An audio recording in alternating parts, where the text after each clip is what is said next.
नमस्कार मित्रांनो, स्वागत आहे तुमच्या आपल्या हक्काच्या चॅनलवर, ज्याचे नाव आहे स्टडी विथ संकेत. आणि आपण बघणार आहोत 2 मार्च 2026चे महत्त्वपूर्ण चालू घडामोडी. आणि बघा मित्रांनो, आपण नुसतं चालू घडामोडीच नाही बघत, तर त्याच्या रिलेटेड जे जी के फॅक्ट आहे ते सुद्धा बघतो. चला तर मग सुरू करूया. आपण आजचा प्रश्न क्रमांक पहिला आहे, भारतातील पहिली लिगो म्हणजेच गुरुत्वीय लहर प्रयोगशाळा कोणत्या जिल्ह्यात उभारली जात आहे? तर ते आहे हिंगोली. बघा, लिगो म्हणजे काय? तर एक लेझर इंटरफॉर्मेट ग्रॅव्हिटेल वेव्ह ऑब्झर्वेटर हे आहे. तर बघा, ही काय आहे? ही एक गुरुत्वीय लहराची शोध घेणारी जगातील एक प्रयोगशाळा आहे. आणि हे अमेरिकेबाहेर सुरू होणारी ही प्रयोगाची पहिली प्रयोगशाळा आहे. याच्यामुळे विश्वाच्या उत्पत्तीचा अभ्यास करण्यात मदत होईल. आणि हे हिंगोली महाराष्ट्रात आहे.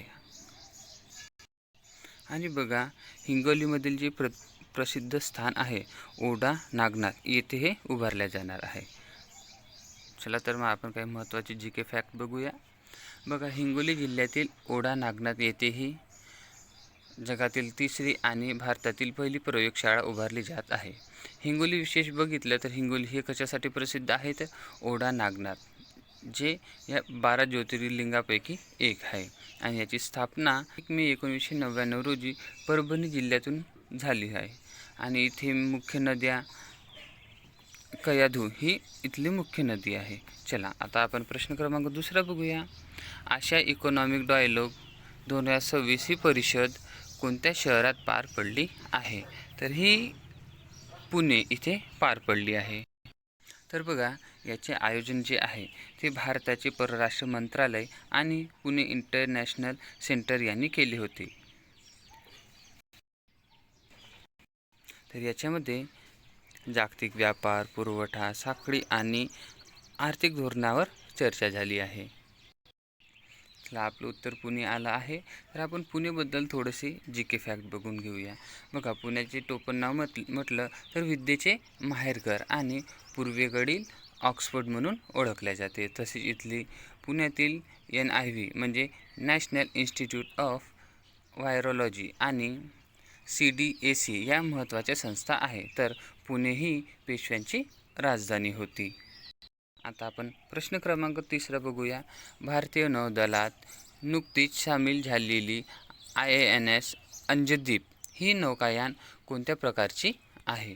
तर ही नौकायान आहे पनडुब्बी विरोधी नौकायान.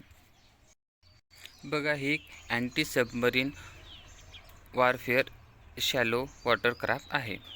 आणि याचे मुख्य काम म्हटलं तर शत्रूंच्या पाणबुडीचा शोध घेणे आणि किनारपट्टीचे रक्षण करणे हे आहे. आणि याचे निर्माण garden rich shipyard and engineers Kolkata यांनी हे जहाज बांधले आहे. बघा, इथे आपला नौदलाचा जिकर झालाच आहे. तर आता नौदलाबद्दल थोडीफार माहिती बघूया. नौदल दिन म्हणून 4 डिसेंबर रोजी हा साजरा केला जातो. तसे याचे जनक छत्रपती शिवाजी महाराज यांना भारतीय नौदलाचे जनक म्हणून ओळखले जाते. तर प्रमुख ॲडमिरल दिनेश कुमार त्रिपाठी हे आहेत. आणि इथले आता जे नवीन ध्वज बनवले होते ते छत्रपती शिवाजी महाराज यांचे राजमुद्रेपासून प्रेरणा घेऊन तयार केलेले अष्टकोनी चिन्ह आहे. आता प्रश्न क्रमांक 4 बघूया.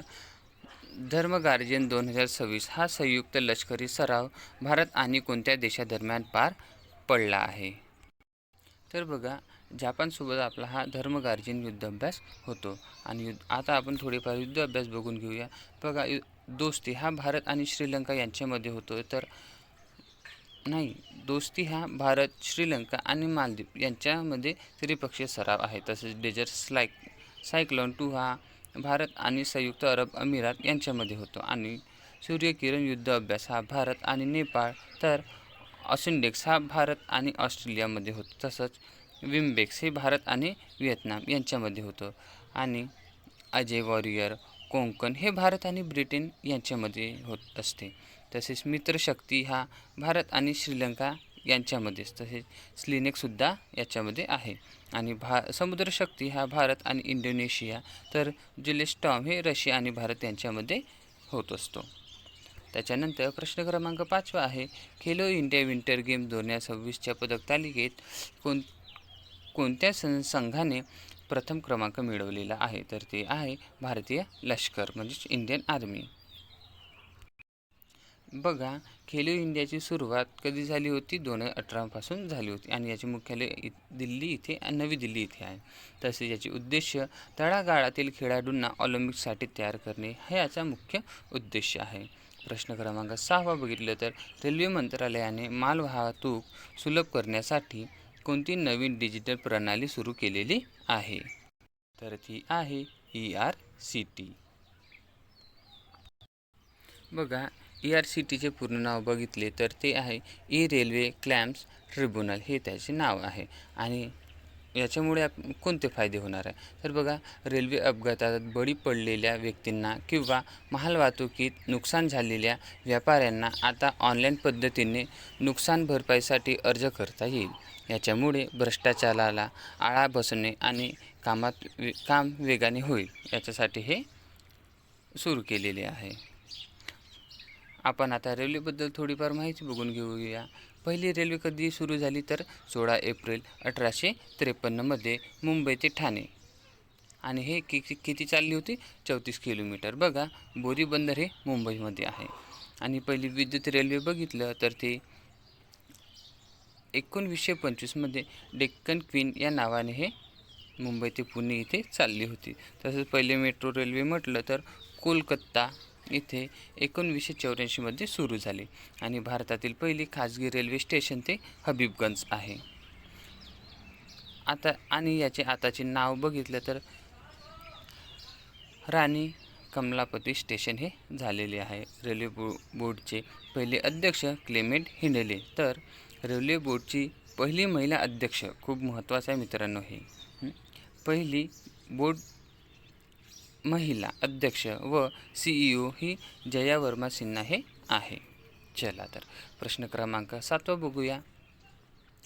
त्रिपुरा राज्यातील पहिले स्टेट इनोव्हेशन मिशनचे उद्घाटन कोणाच्या हस्ते करण्यात आलेले आहे? तर हे करण्यात आले आहे नीती आयोग. बघा, नीती आयोगाच्या अटल इनोव्हेशन मिशन अंतर्गत हे सुरू झालेले आहे. आणि याचे लक्ष्य म्हटलं तर ईशान्य भारतातील युवकांमध्ये स्टार्टअप संस्कृती आणि नवीन तंत्रज्ञानाला प्रोत्साहन देणे हे आहे. बघा, नीती आयोगाची स्थापना बघितलं तर 1 जानेवारी 2015मध्ये झाली. याचे अध्यक्ष भारताचे पंतप्रधान असतात आणि जे आता आहे नरेंद्र मोदी. याचे उपाध्यक्ष आहेत सुमन बेरी, तर CEO आहे BVR सुब्रमण्यम. प्रश्न क्रमांक 8 आहे, महाराष्ट्र शासनाने नुकतेच कोणत्या जिल्ह्यात नवीन वन्यजीव अभयारण्य घोषित केलेले आहे? तर ते आहे गडचिरोली. बघा, गडचिरोली नवीन वन्यजीव अभयारण्य इथे सुरू करण्यात आलेले आहे. हे आहे महाराष्ट्र सरकारने गडचिरोलीतील जैवविविधता टिकवण्यासाठी मुक्ताई किंवा प्राणहिता या क्षेत्राला अधिक संरक्षण देण्यासाठी पावले उचलली आहे. आणि मित्रांनो, हा प्रश्न महत्त्वाचा आहे, परीक्षेमध्ये विचारला जाऊ शकते. बघा, महाराष्ट्रातील सर्वाधिक वन्यजीव जिल्हा म्हणून गडचिरोलीला ओळखले जाते. आणि इथे वैनगंगा, प्राणहिता आणि इंद्रावती यासारख्या मुख्य नद्या आहेत. गडचिरोलीचे टोपण नाव बघितले तर विदर्भाची काशी म्हणून ओळखले जाते. प्रश्न क्रमांक 9 आहे, जागतिक नागरिक संरक्षण दिन कधी साजरा केला जातो? तर मित्रांनो, हा दिन 1 मार्चला साजरा केला जातो. कधी? 1 मार्च. बघा, 1990मध्ये इंटरनॅशनल सिव्हिल डिफेन्स ऑर्गनायझेशनने हा दिवस सुरू केला होता. आणि याचे मेन उद्देश होते की नैसर्गिक किंवा मानवनिर्मित आपत्तीच्या वेळी सामान्य नागरिकांनी स्वतःचे संरक्षण कसे करावे याच्याबद्दल ही जनजागृती आहे.